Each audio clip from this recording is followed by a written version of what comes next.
ለመሆኑ ደም ለግሰው ያውቃሉ?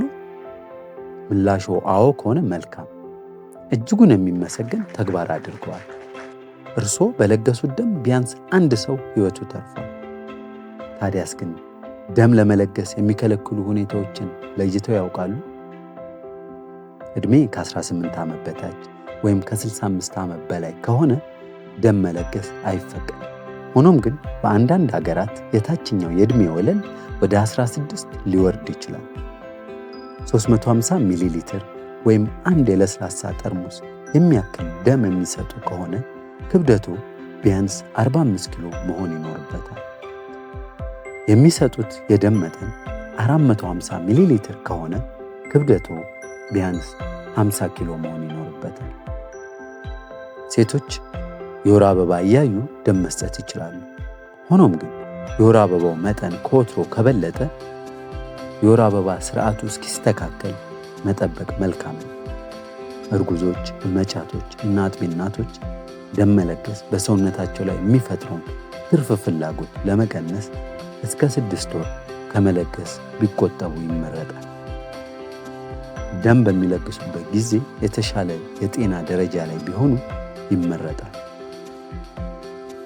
የልብ ምቶ፣ አተነፋፈሶ፣ የሰውነት ሙቀቶ እንዲሁም የደም ግፊቶ ልኬታቸው ኖርማል ወይም ከጤናማ ሰው የሚጠበቅ ደረጃ ላይ ቢሆን ይመረጣል። በተለይ የደም ግፊቱ ከ90/60 በላይ መሆን ይኖርበታል።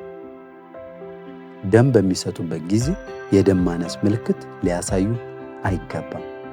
ለዚህም የሂሞግሎቢን መጠን ለወንዶች ከ13 ግራም ፐር ዴሲሊትር፣ ለሴቶች ከ12 ግራም ፐር ዴሲሊትር በታች መሆን የለበትም።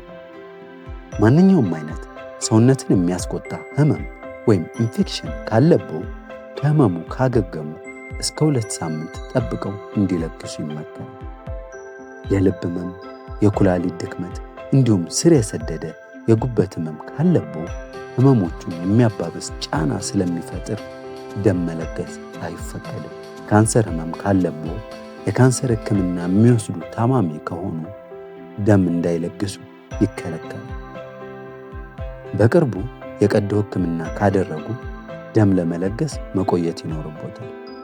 እንደ ሲክል ሴል አኔሚያ፣ ግሉኮስ 6 ፎስፌት ዲፊሽንሲ አይነት ቀይ የደም ሴልን ለይተው የሚያጠቁ ህመሞች ካለብዎ ደም መለገስ አይችሉም። የአካል ንቅለ ተከላ ወይም ኦርጋን ትራንስፕላንት አድርገው የሚያውቁ ከሆነ ደም መለገስ አይኖርቦትም።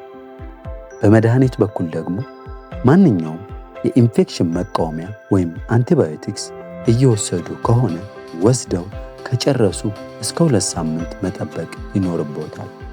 እንደ ዋርፋሪን፣ ሄፓሪን አይነት ደምን የሚያቀጥኑ መድኃኒቶች እየወሰዱ ከሆነ ደም ከመለገሰው በፊት በትንሹ 1 ሳምንት እንዲጠብቁ ይመከራል።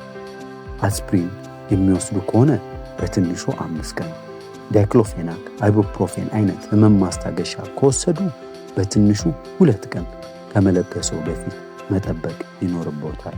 ይህም የሚደረገው እነኚህ መድኃኒቶች የፕሌትሌት ተዋስ ላይ የሚፈጥሩት ተጽዕኖ ስላለ ነው። እንደ ቢጫ ወባ፣ እንደ ፖሊዮ አይነት ተህዋሱ የተዳከመበት ክትባት በቅርቡ ከወሰዱ ደም ከመለገሰው በፊት በትንሹ 28 ቀን መጠበቅ ይኖርቦታል። የወሰዱት የፈንጣጣ ክትባት ከሆነ ከመለገሰው በፊት የሚቆዩት 2 ወር ነው።